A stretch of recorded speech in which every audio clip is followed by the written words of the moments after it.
Welcome to episode 4, What is a Science? In this episode we will discuss the so-called science versus religion debate. This is an important foundational episode where we will be defining terms. It is important to define terms so that people can understand what you're trying to communicate to them. The content in this episode will be a general frame for the philosophy for the preceding episodes, and really it is a general frame for how I view a lot of things in life. So let's start. Science versus religion. This concept comes up a lot in our current culture. But what is science and what is religion? First, it is important to recognize that there are two different kinds of science. One is observational, and the other is historical or philosophical. The difference between these two types of science is glaring. Observational science is a fairly simple concept. Basically, it's what we observe. What we observe is what we consider to be evidence. Examples of things that we observe are the grass is green and the sky is blue. We observe that plants come from seeds, and we observe the biological functions of animals. Really, there is not much disagreement on what we actually see or observe. So then, why are we so divided and so vicious with each other? Well, the disagreement lies in how we interpret the evidence. This leads us to historical or philosophical science, or, in other words, religion. Just to clarify, I have said historical and philosophical science. Historical science is a term that is used by Answers in Genesis quite a bit. The meaning behind the way they use this term is that the theories that we come up with in order to describe how things came to be. So, not the observation, but the interpretation. That term makes sense for the study of origins, but personally, I like the term philosophical science better. I just think it is more broad and can be more generally applied. And I came up with it myself. Moving forward, I will use the term philosophical science.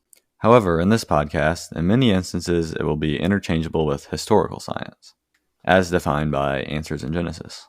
What is philosophy? Well, basically it is just the thoughts that are in your mind. A more polished definition would be the study of the fundamental knowledge of nature, reality, and existence. The word philosophy comes from the Greek word philosophia.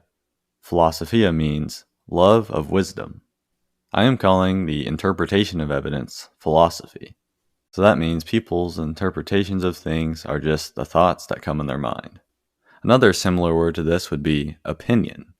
Since each person is unique and views things a little differently, there is a lot of opinion or philosophy out there.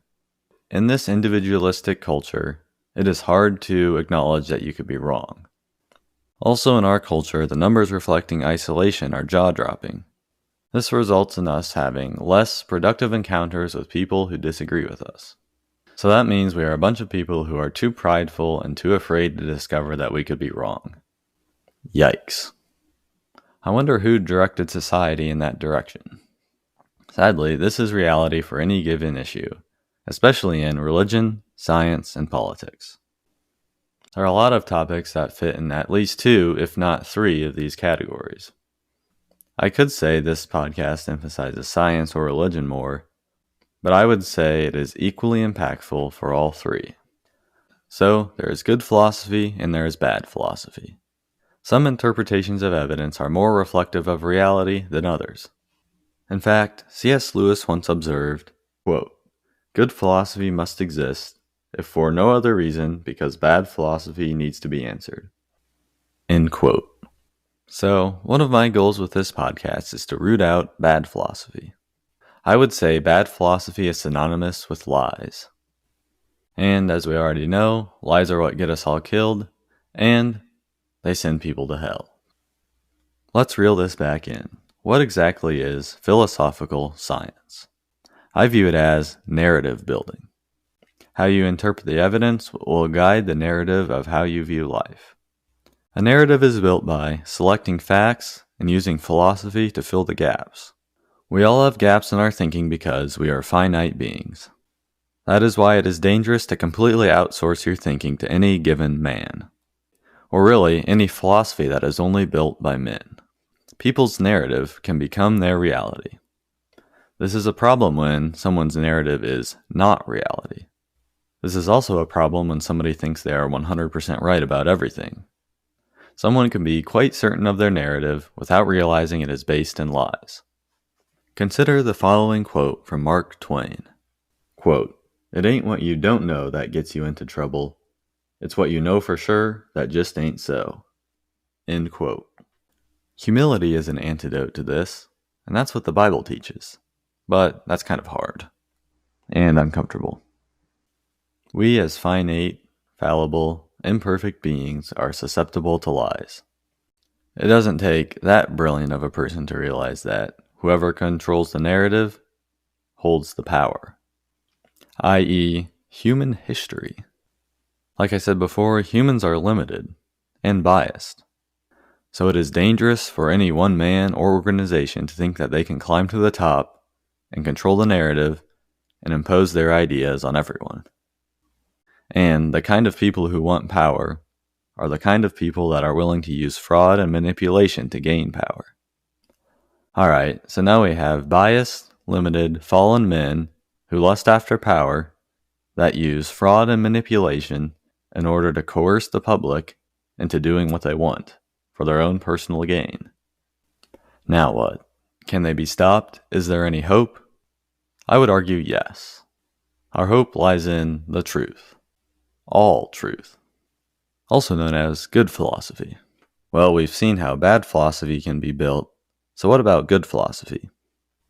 While we can't know everything, I believe that an individual can do their best to try to understand what's going on around them. An individual does this by trying to find as many facts as they possibly can. Facts will expose the bias, fraud, manipulation, and limitation of any given idea. A responsible individual, when approached with new information, will re-examine their narrative to see if it falls short in any way. This individual will then change or build on their narrative so that it's a better representation of reality. Another reason why it is dangerous to think that you are 100% right all the time is that it is statistically probable that you aren't. Since it is statistically probable that humans can be wrong, it is important to repeat this process often. So really, when people disagree, it is narrative against narrative. The question is then, which narrative fits better with what we actually observe? I would argue we should apply this thinking to evolution and creation. Which narrative fits reality better, and how can we know? I would argue the one that was believed by the guy who raised himself from the dead, but we have a little bit more yet to cover. I never really liked the phrase science versus religion, because I thought it was misleading. This phrase usually leads to the presupposition desired by evolutionists. Evolution as science and the absolute truth versus the whimsical ideas from the Bible or religion. This is not a good presupposition. As we will see, evolution is not science or absolute, but rather just another interpretation of the evidence. Therefore, I used to think that the better way to describe it would be religion versus religion. But then I realized the theory of evolution is consistently wrong, and it's defined by bias, manipulation, fraud, and limitation. The narrative from the Bible, on the other hand, is consistently right and has yet to be proven wrong. So then I thought, well, maybe this actually is science versus religion.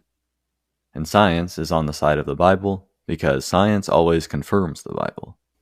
Despite what the media and the evolutionists want you to think, it is not actually science that disagrees with the Bible. It is man's interpretation that disagrees with the Bible. And this is what we would expect. The ideas of man conflicting with the ideas of God. The prince of the power of the air attempting to subvert God's authority.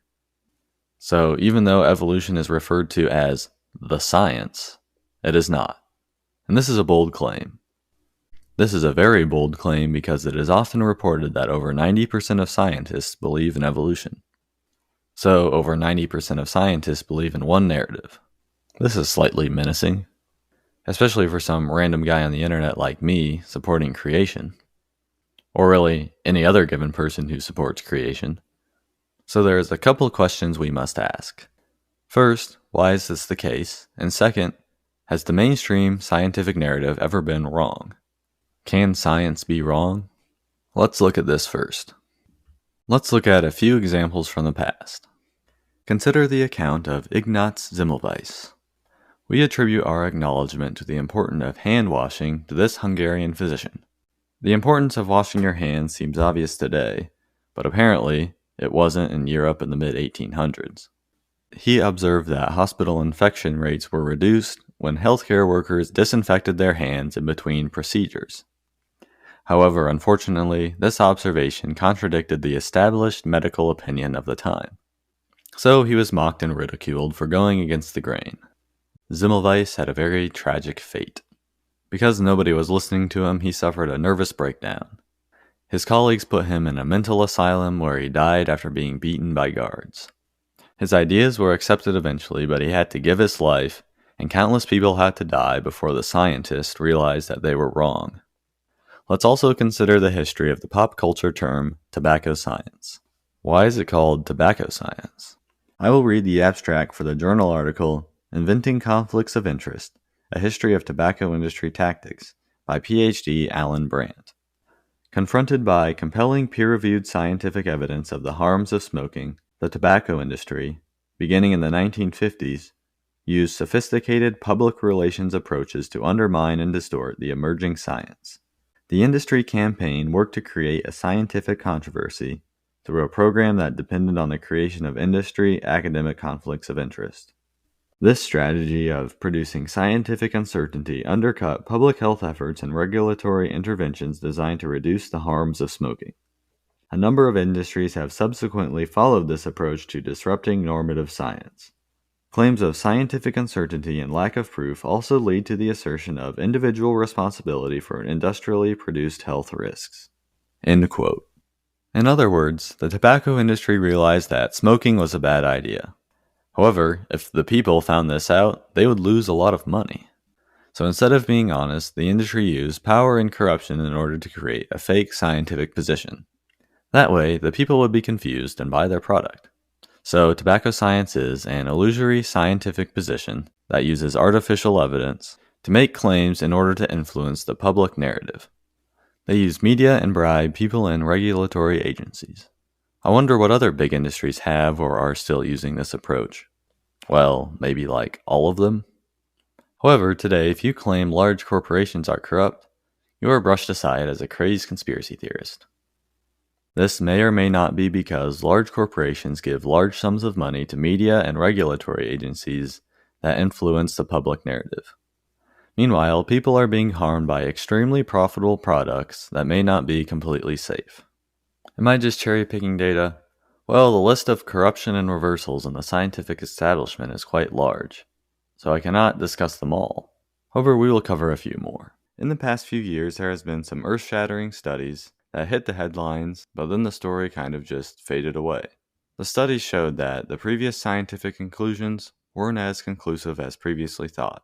In 2022, researchers concluded that there was no clear evidence that low serotonin levels in the brain were the cause of depression. The previous assumption was that low serotonin levels were responsible for depression and other mental health issues. The idea behind the medications prescribed was that they would help the serotonin levels. It turns out that depression causes low serotonin levels, as opposed to low serotonin levels causing depression. This study questions the philosophy behind widespread antidepressant prescription. There's a lot of profit potential at stake here. So, of course, there are experts that say that even though what we previously concluded about serotonin could be wrong, taking antidepressant medication can still be effective. And there is no reason to stop taking it. Also in 2022, the quote, evidence behind the major theory for what caused Alzheimer's was found to be fraudulent. Essentially, the theory was that there was a protein that would start to build up deposits in the brain and inhibit brain function. Seems logical, right? Well, it turns out that the study behind this theory had fabricated the images and evidence that supposedly discovered these protein deposits. Drug companies had even started experimenting with medications that were based on this theory. And the NIH spent $1.6 billion on research based on this theory.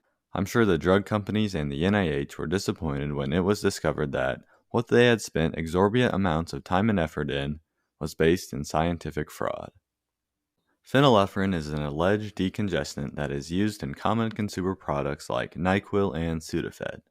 Phenylephrine supposedly treated sinus congestion, but, well, it's too bad that in 2023, the FDA ruled phenylephrine ineffective.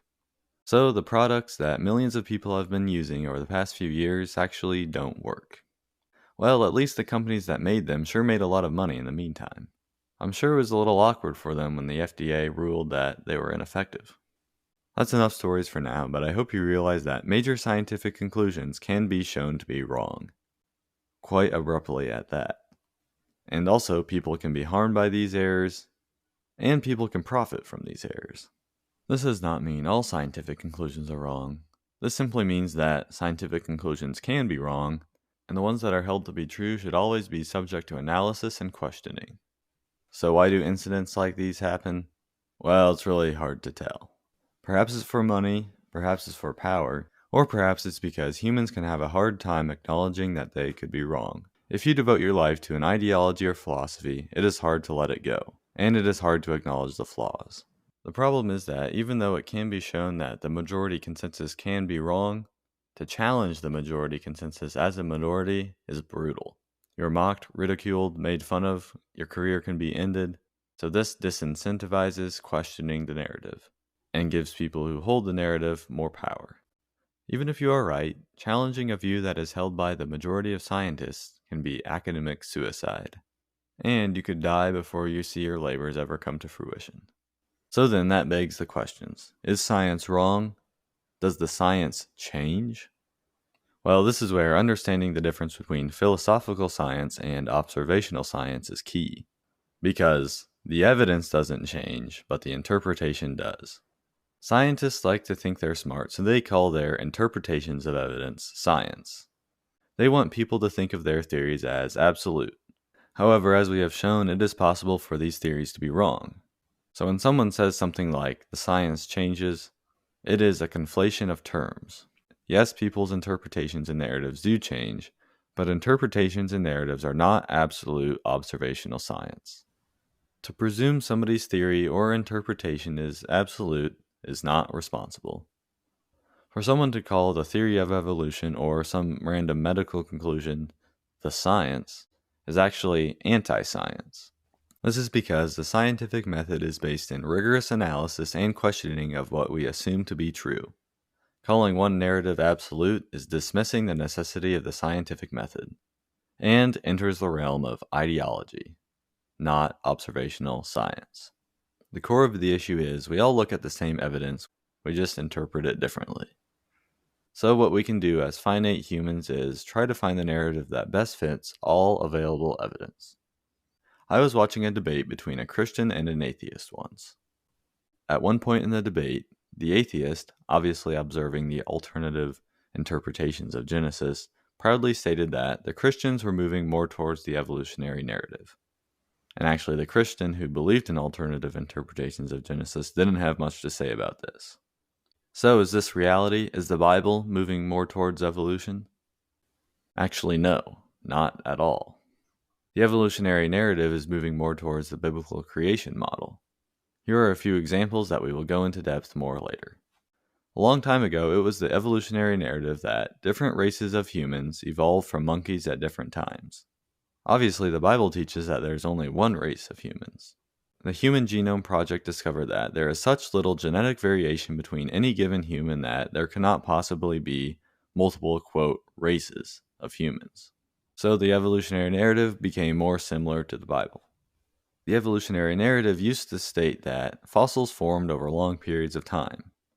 However, the biblical creation model would assume that all fossils were rapidly created during the flood. It is now concluded that fossils can really only be formed by catastrophic instant events as opposed to over long periods of time. Again, the evolutionary narrative moving more towards the biblical creation model. The holy grail of materialism would be to discover how life can come from non-life. However, the more we study life, the more complex we realize it is. Therefore, it is becoming increasingly impossible to determine how life can just pop out of thin air. Also, the evolutionary narrative would suppose that we should be finding millions of half-evolved creatures, or transitional species, except we have yet to find one. However, the biblical creation model would predict that we would only find fully formed, highly functioning organisms. Evolutionists have proposed the concept of vestigial organs. The idea is that these are biological features that are left over from our animalic ancestors and serve no purpose. They serve no purpose and are clear evidence that we came from lower forms of life. However, the only problem with this is that the list of vestigial organs is continuously shrinking. This is because, as scientific knowledge advances, it is discovered that these biological features that were previously determined unnecessary actually are necessary and reflect intricate design and purpose. I'm sure you can identify which model is being confirmed by the increase in observational data. Like I said, I will discuss these more in future episodes. Okay, so what does the Bible say about science? The English word science is actually used in the KJV twice, once in the Old Testament and once in the New Testament. In the Old Testament, it is found in Daniel 1:4. The verse reads, "Children in whom was no blemish, but well-favored and skillful in all wisdom, and cunning in knowledge and understanding science, and such as had ability in them to stand in the king's palace, and whom they might teach the learning and the tongue of the Chaldeans." The Hebrew word translated as science is madah. A further investigation into this Hebrew word finds that it is often paired with wisdom. The Hebrew word is used 6 other times, and 4 of those times, madah is something given by God. Therefore, we can conclude that it is some form of tangible, positive, productive reasoning that contributes to human flourishing. For example, in 2 Chronicles 1:10, it is the word used by Solomon when he requested wisdom from God. The verse reads, "Give me now wisdom and knowledge, that I may go out and come in before this people. For who can judge this thy people that is so great?" I would say this is more akin to observational science. The New Testament, however, sheds a different perspective. Let's read 1 Timothy 6:20-21. "O Timothy, keep that which is committed to thy trust, avoiding profane and vain babblings, and oppositions of science falsely so called, which some professing have erred concerning the faith." The Greek word that's translated for science is gnosis. Gnosis is a basic word for knowledge. The word in and of itself is not inherently bad. It depends on the context. It can be good. For example, in Luke 1:76 and 77, after John the Baptist is born, his father Zacharias says this, "And thou, child, shalt be called the prophet of the highest, for thou shalt go before the face of the Lord and prepare his ways, to give knowledge of salvation unto his people by the remission of their sins." Also in Romans 11:33, Paul says, "O the depth of the riches both of the wisdom and knowledge of God! How unsearchable are his judgments, and his ways past finding out." So there is a contrast here between what is talked about in Luke and Romans and what is warned against in 1 Timothy. It appears that there is knowledge that comes from God, as we also observed in the Old Testament, and there is a knowledge that is false. Let's see what else the Bible has to say about false knowledge.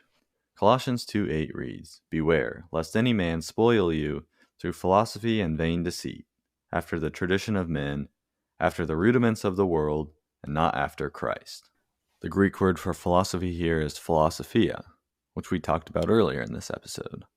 So the contrast is between wisdom and knowledge from God and science falsely so called, and the philosophy after the tradition of men and after the rudiments of the world. Herein lies the battle of narratives. Religion versus religion, or the true knowledge and science from God against the ideology of the world. So I propose that the traditional interpretation of Genesis chapters 1-11, that creation was in 6 literal days and the earth is 6,000 years old, comes from the wisdom and knowledge of God and understanding science. On the other hand, the theory of evolution is science falsely so called, and trying to put evolution or long ages into the Bible is philosophy after the tradition of men and after the rudiments of the world, therefore not after Christ. The Bible is reliable, never changing, and rock solid. The theory of evolution, on the other hand, is constantly shifting, collapsing, and rebuilding, and trying to mix it into the Bible spoils the truth of God's Word. Join me in the next episode as we will look at In the Beginning, a History.